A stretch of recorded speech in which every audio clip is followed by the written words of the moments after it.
Okay, that was Demon Slayer Season 3, Episode 11. That was a roller coaster, man. Holy shit. I'm gonna say it again, just because I really mean it. That was a good cry. That was one of the better cries that I've had in a while. That felt so... almost like a relief, like it was a really sad cry that turned into like a relief cry, and it like I wasn't stopping crying throughout that whole journey of like feeling, because at first I'm like, oh no, Nezuko's gone, but then I hadn't recovered or stopped crying yet once I got the relief cry of no, she's okay and she's walking towards us. It was so interesting. Like I really thought by how they were going about showing every single bit of Nezuko and Tanjiro's journey that meant Nezuko's death. And I think in a way it was, right? It was like a new chapter. Yeah, it was saying like goodbye to everything that they showed us. And they tricked us with that. It was a goodbye to a aspect of their relationship, an aspect of who Nezuko was, and now she's taking on, she doesn't have to have the muzzle probably going forward, and maybe has regained some senses of herself, is holding out to gain those senses of herself until what needs to be done is done, and then she will, which is I meant like this a little bit with the talking. Definitely. It's like the sun like awoken something in her too, that like let her become a little bit more human. It could have been that rush of feeling of like when she comes and she says good morning and thank goodness. It could have been the talking could have been spurred on from that immense fear of, oh my gosh, I'm burning and I can't help my brother as he's lunging towards this. And what if I'm disappear? What happens to him if I die here? And that fear that she was feeling then, and the pain she was feeling then, knowing, like, watching him, go and try to fight Hontengu and finish it off. Maybe that's what, like, made her prioritize something, or like... I want to talk about that scene first, which is we usually try to go chronologically, but like it's just fresh in my mind and I've had some thoughts on it. The idea broadly of some people have issues in TV shows with if they build up a character's moment in an episode or scene where it seems like they might die and they go all out with it. And at the end of the episode, they haven't died.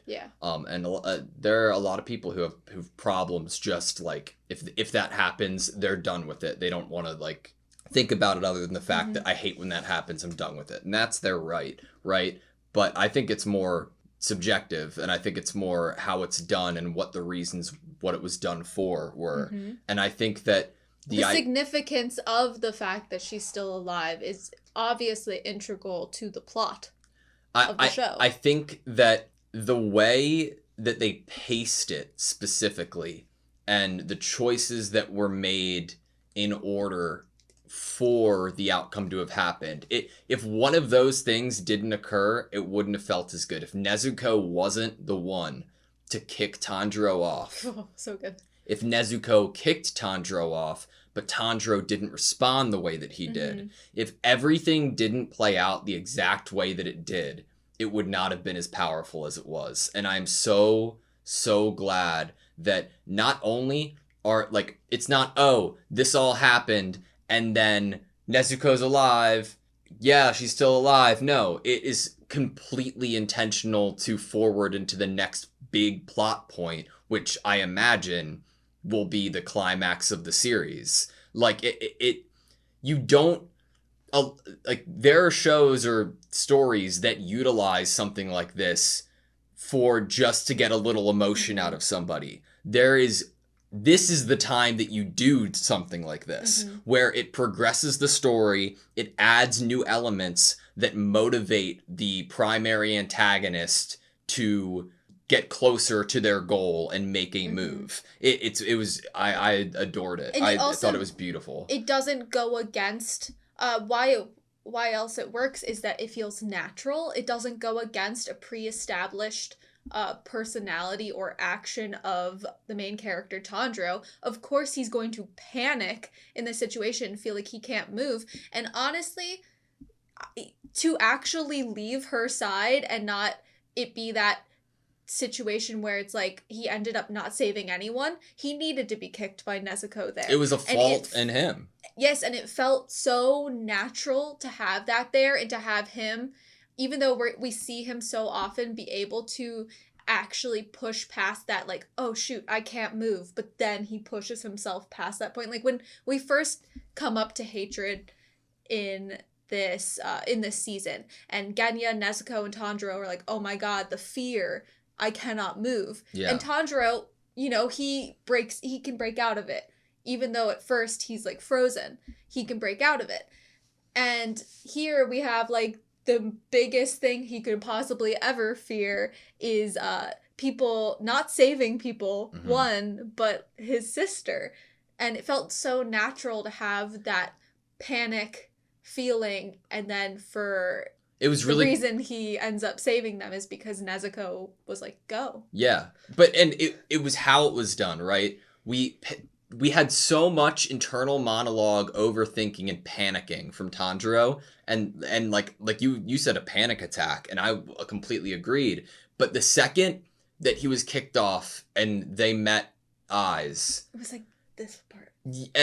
Tanjiro, I loved it because Tanjiro didn't he just said, I'm not even going to internally monologue about what I need to do right now. And that's what I love about it. It wasn't Tanjiro being something that we've seen before from Tanjiro, being like, no, I can't think about that right now. They didn't fucking need that. And that's what I love. It was just Tanjiro, like just the silence of realizing what he needed to do and how all of his thoughts were solely about saving those people in the moment. And I thought that was amazing too. I think that really fits with you mentioning the pacing of this episode. And we are used to, in big build-up moments, there isn't a lot of silence, I would say, probably, in Demon Slayer. There's a lot of, like, build-up speeches, pump-up kind of speeches. Music. Big ideas of, I'm gonna stop you, I'm gonna be able to do this, internal motivators. Yeah. You know, and we get a lot of that, and we get that at the very beginning of this episode when we get that awesomely paced running through the woods sequence that I really enjoyed, because I think it started this feeling inside of me of feeling like a little bit tense that then gave me chills as it started to progress. Yeah. But I think that whole time we were getting like an internal monologue or overlap of something that Tanjiro was thinking beforehand, but over top of the running. Yeah. About Hantangu and about, you know, atoning for your sins, that sort of idea. And to have that be not around and be absent of thought, of overthinking even, when he's getting pushed off of Nezuko, it's like, at first, it's like, of course he's not going to think anything because he's freaking surprised. Yeah. And then once she, like, clenched her little tiny little Nezuko fist. Little baby fist. He was like, yep, okay, do it. It just snapped for him. Like, it clicked into place. One more thing about that entire sequence, man, if they wanted to, if this was the kind of mangaka, author, storyteller who wanted to just utilize, like, the whole, you thought they were gonna die, Mitsuri could have come in and covered up Nezuko. I'm not talking about, like, legitimately we know what each character were doing and where they were physically and how they were incapable, but I'm talking, like, from a storytelling perspective. You could have had Mitsuri come in, you could have had Tokito do one last thing, you could have had Haganeska, like, doing this for Tanjiro and Nezuko saving her. You could have had Genya, you could have had a lot of different, or like Nezuko unlocking a new ability with exploding blood that somehow makes her like it was it was strictly to tie in with Muzan's goal, because for all this time it's like, yeah, Muzan's making a fuck ton of people into demons and wanting to kill everybody and looking for something. But that looking for something being a 1-for-1 synonymous to making more demons, and that resulting in who Nezuko is with her bloodline too, is perfect. I'm really happy with this. Perfect. I'm really happy with this because everything that we've gotten from or about Muzan or in his actions and the way he talks to the people he's turned into demons does not fit with the idea that he just wants to be a ruler of a demon army. Yep. It doesn't. It fits with the whole self-serving, I want to be alive forever. Yeah. That's what it always has, like, it fits more with that. And that's why I'm so happy that, like, he's like, I don't have to make any more. Because the only reason he was making them, the only reason he has upper ranks was to try to find the secret to him living forever and going out and conquering the sun. Yeah. It was all self-serving. Like, he doesn't want to be, like, the ruler of an army. He just wants to be, like, solo lone wolf ruler of the world, live forever. Yeah, I also love that he's just, like, a nihilistic, stupid piece of shit in the end. Like, you could have gone a couple different directions with it. Like, I want to also talk about the whole idea of how he became a demon and what wonders that doctor was working. What that were you being feeding said, this guy? Dude, like, what? I am so happy that he's just like he's stupid as fuck, and obviously hindsight's 20/20, but I just love that. Hey man, give it like a week and maybe he was onto something and could have cured you fully. And maybe what was wrong with him is that he had an iron deficiency and he was being fed some type of iron, and then when he killed that guy and he smelled the blood, he was like, ooh. Yep. Now I crave iron. I don't know. Maybe he just like suddenly got addicted to... It's just awesome to me that like he was like, I'm gonna kill this guy, he never heals me. Oh wait, he was healing me, and he's the only chance I have at actually being healed. He's and like I killed him. This inept doctor and his incompetence. Fucking dumbass. But he's also the only person that knows this medicine. He basically freaking created it. No wonder he got along with Gyoko. Dumbass, you know. But I don't know where the fucking doctor got this like godly knowledge from. They can't be cultivated. No one knows where they're located. It like I wonder if it is just something connected to like this just Wisteria branch of the family and lineage with like Master Kaguya, that it seems like this family and the knowledge of history has been passed down so carefully that somehow Muzan is connected to that family and they do anything to keep him alive. And since they have that vast knowledge of history and are very protective of it, they would have knowledge of something like the blue spider lily and have utilized that, you know? Mm-hmm. But God. Where do you, in terms of just pure speculation, wondering, and fun, where do you think, and does it even exist, blue spider lily is? Part of me like hopes it's like has been right under Muzan's nose the entire time, and he's just stupid as fuck. Obviously, I know he's like no longer searching for it because of Nezuko, but like that opens up the question of, was he honestly searching for something that doesn't, this whole time, these like thousands of years, that actually doesn't even exist, and or was just called blue spider lily because it was just the name of the medicine. Yeah. You know, did it necessarily even have to be like an actual blue spider lily, or did you do something to a regular spider lily that turned it blue, or did you put something blue with the spider lily when you made the medicine? My headcanon, okay. I have two. One's just like flat out and blunt. The other one's like really stupid, but I hope it's the case. One, I think that it's probably extinct at this point. And the last remnants of it were being used to try to help this person, Muzan, and then he killed the dude. Mm-hmm. Separately, I like to think that it's somehow Wisteria, and somebody was really cute one day and used food coloring and dyed it blue, and was like, oh, look, a new flower. And it goes with the whole, like, Nezuko is fucking, like, dying in pain in the sun there, and through that pain, she awokened her ability or realized her ability of being able to survive in that sun. What if just Wisteria itself, like obviously I know Shinobu like weaponizes it, but like as poison for demons. Yeah, as poison, but and that can itself kill the demons. But like what if Wisteria in a certain place you can just like fight through that almost encounter with death and then you're fine after it. I want to attach the idea of like encounter with death and moving past it. Yeah. It doesn't really seem like Muzan took any like risky risks. Yeah. In going out in the sun. He like put his little pinky out. But like maybe if he actually went out, if he was the first demon, you know, who knows? Maybe he actually could go out in the sun and he's just been searching this whole time for nothing. I was holding my breath. I was holding my breath during the Nezuko being alive scene so much because we had like, it wasn't identical by any means, but it reminded me of when Rengoku was seeing his mother in Mugen Train when he was about to die, and it was just like a vestige, like a ghost. And I was like, please God, do not fuck with me. The only thing that saved me from that was reminding myself that the swordsmith that were there were reacting to it and being like, hey. Yeah. Mr. Komodo, hey, Mr. Komodo. Like. Oh, man. So one of my highlights of this episode was Tanjiro tapping into some memories, much like Tokito did. But in his case, it was Zenitsu. And had used Zenitsu's words about total concentration to tap into something, I guess, akin, somewhat like thunder breathing, that led him to go fast. I can't wait for, like, say, you know, we're about to go to the Butterfly Mansion, because obviously, why wouldn't we be there if Haganeska said that's where he's bringing the sword when he finishes with it? Yeah.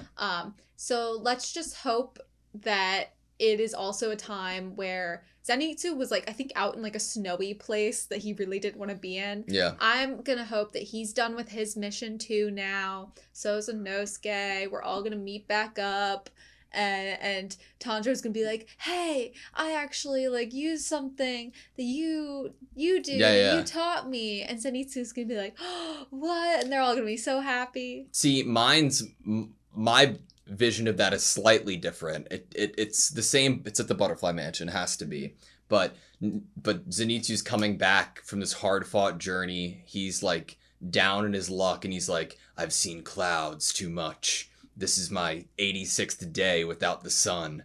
I am barely alive with any motivation of love or life. And then he looks up and he's like, am I seeing things? And it's like Nezuko, but in the sun. And he's like, I have to be seeing things. But it's just Nezuko with the sun behind her, like illuminating the sky. And that's his reveal to seeing that Nezuko can be outside in the sun now. As soon as she says, so if she says his name, it's like, to Zen. him, oh my gosh, he's going to explode. Yeah. I wonder what Inosuke is going to do, if anything. He'd be like, didn't she always talk? Yeah. I can see that. He totally would not notice anything was different. So, in the idea of Nezuko being able to withstand the sun, Muzan was saying something about her rare constitution, and that if he eats her or absorbs her, he can gain that ability. Why does he think that, though? Why does he think that if he eats or absorbs her, that he will then have that power? I don't know. This I dude's think so that's extra. pretty presumptuous. This dude is so extra. I bet, like, you know how, like, the group of people were like, you demon. I bet he was the person who called himself a demon first. I bet, like, he's thinking of all these names, like, oh, the 12 Kizuki. Like, he's coming up with all this shit. This dude's, like, so theatric. Yeah, and you know why it's also great that we got that Muzan stuff? The flashback from the other demon we got in this episode wasn't someone who we could necessarily pity. Yep. And it kind of, they almost were similar in that they didn't want to hold any accountability or blame on themselves of, like, killing someone. And almost, like, narcissistic. Self-serving is the word that Tanjiro used. I think self-serving's a great word for it, too. And I'm like, wow, that's like a parallel there for us to get the flashback backstory of Hantengu and to realize that he's just, like, full of shit. Yeah. It makes me more and more and more interested in Akaza's backstory, though, man. I have no idea what it could be, but holy shit, is this like, on one hand, I'm like, there's no way Muzan's the next step because Muzan is coming for Nezuko. But before Muzan and Tanjiro fight, it is written in the stars that Tanjiro needs to fight Akaza with the hilt of Rengoku's blade to kill him. It has to happen, like narratively. I know we gave it to Kotetsu though, so are we gonna... Haganesuka's working on the sword now, so is he It'll going show to up with the hilt, attach it? I imagine. Yeah. And, like, that needs to happen to me, and it also needs to happen from Tanjiro's doing, because I think that we need to see a little bit about Akasa's backstory, and that typically only happens when it's done by Tanjiro.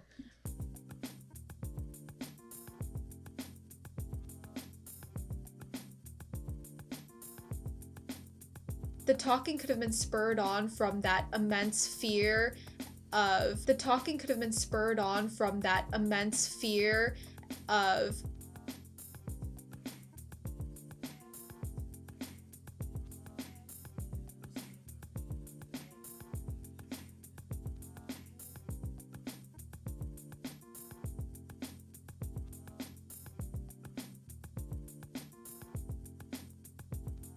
The talking could have been spurred on from that immense fear.